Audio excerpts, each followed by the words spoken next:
देखिए, इस्तीफा तेजस्वी यादव दिलाने वाले कौन होते हैं?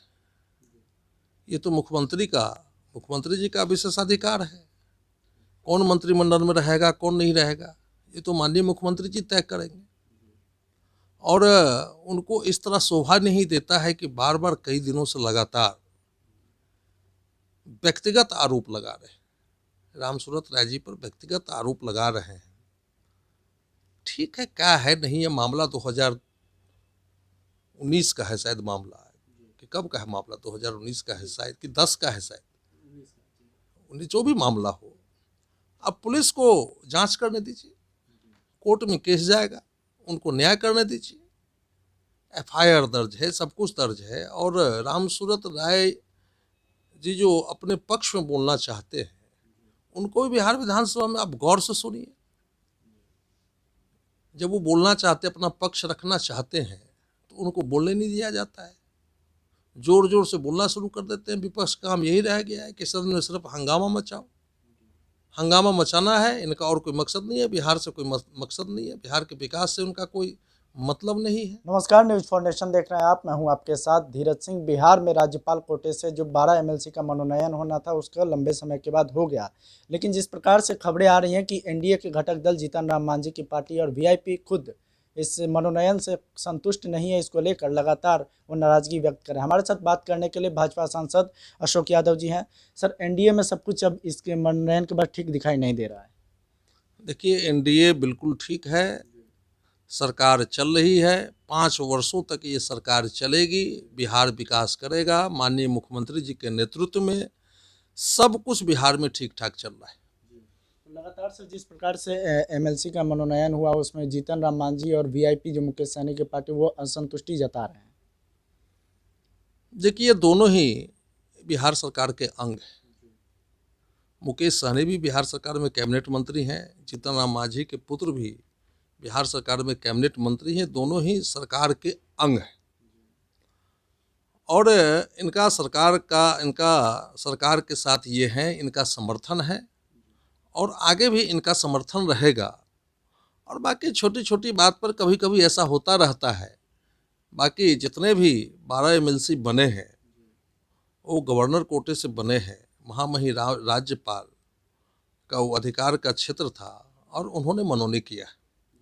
उनका तो सर मांग है कि एक बार वीआईपी और जीतन राम मांझी की एक भागीदारी होनी चाहिए थी, उसको लेकर। उसमें देखिए, एनडीए की बात है और जो भी हुआ एनडीए का निर्णय हुआ है, महामहिम राज्यपाल का निर्णय हुआ है, इसका हम दिल से उनका स्वागत करते हैं। जितने भी मनोनीत जितने भी विधान पार्षद के सदस्यगण हैं, उनको मैं बहुत बहुत बधाई देता हूं और इनके अनुभव से बिहार को लाभ मिलने वाला है आगे। सर, जिस प्रकार से रामसूरत मामले में तेजस्वी यादव बोल रहे हैं 1 अप्रैल तक रामसूरत राय अगर इस्तीफा नहीं देते हैं तो उसके बाद सीएम आवास का घेराव करेंगे। देखिए, इस्तीफा तेजस्वी यादव दिलाने वाले कौन होते हैं? ये तो मुख्यमंत्री जी का विशेषाधिकार है। कौन मंत्रिमंडल में रहेगा, कौन नहीं रहेगा, ये तो माननीय मुख्यमंत्री जी तय करेंगे। और उनको इस तरह शोभा नहीं देता है कि बार बार कई दिनों से लगातार व्यक्तिगत आरोप लगा रहे हैं, रामसूरत राय जी पर व्यक्तिगत आरोप लगा रहे हैं। ठीक है, क्या है नहीं है मामला 2019 का है शायद मामला है कि कब का है मामला, 2019 का है शायद कि 10 का है शायद, 19 जो भी मामला हो, अब पुलिस को जांच करने दीजिए, कोर्ट में केस जाएगा, उनको न्याय करने दीजिए। एफआईआर दर्ज है, सब कुछ दर्ज है। और रामसूरत राय जी जो अपने पक्ष में बोलना चाहते हैं, उनको भी बिहार विधानसभा में आप गौर से सुनिए। जब वो बोलना चाहते, अपना पक्ष रखना चाहते हैं, तो उनको बोलने नहीं दिया जाता है। जोर जोर से बोलना शुरू कर देते हैं। विपक्ष का काम यही रह गया है कि सदन में सिर्फ हंगामा मचाओ, हंगामा मचाना है। इनका और कोई मकसद नहीं है, बिहार से कोई मकसद नहीं है, बिहार के विकास से उनका कोई मतलब नहीं है। इसलिए उनको व्यक्तिगत आरोप से बचना चाहिए, जनहित की बात को उठाना चाहिए, लोगों की बात को उठाना चाहिए और उसके बात को फिर सरकार को एक सुझाव देना चाहिए, जो कि ऐसा वो कर नहीं रहे। तेजस्वी यादव का सर आरोप है कि उनके कैंपस से अगर शराब मिली है तो उनको शराबबंदी होते हुए उनको कम से कम इस्तीफा, एक मंत्री के तौर पे इस्तीफा दे देना चाहिए।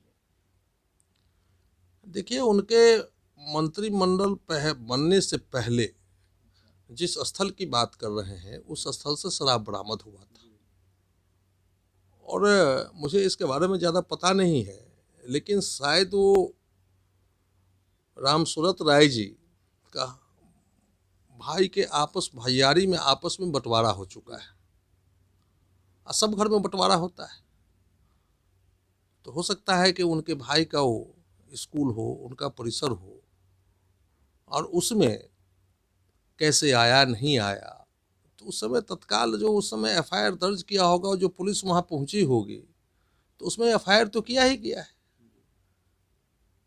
जिस पर पुलिस को शंका है या पुलिस को लगा कि ये दोषी है, उस पर तो एफआईआर किया ही गया है, कानूनी कार्रवाई तो हो ही रही, तो इसमें हल्ला मचाने की क्या आवश्यकता है। आखिरी सवाल है सर कि वो निजी हमले भी लगातार कर रहे, चूंकि उनके परिवार को लेकर भी रामसूरत राय की ओर से भी लालू यादव के परिवार को कहा गया, मतलब विधानसभा में निजी हमले भी अब तेज हो गया है सर। रामसूरत राय जी ऐसा नहीं है कोई निजी हमला करते हैं, लेकिन किसी बात को बार बार किसी को खौंजाना, बार बार किसी को अपमानित करना, समाज में अपमानित करना, ये अच्छी बात नहीं है। जो लगातार कई दिनों से रामसूरत राय जी को अपमानित किया जा रहा है, ये अच्छी बात नहीं है। इस चीज़ पर जो आरोप लगा रहे हैं उनको संयम बरतना चाहिए उनको, और रामसूरत राय जी को तो बोलने तक नहीं दिया गया।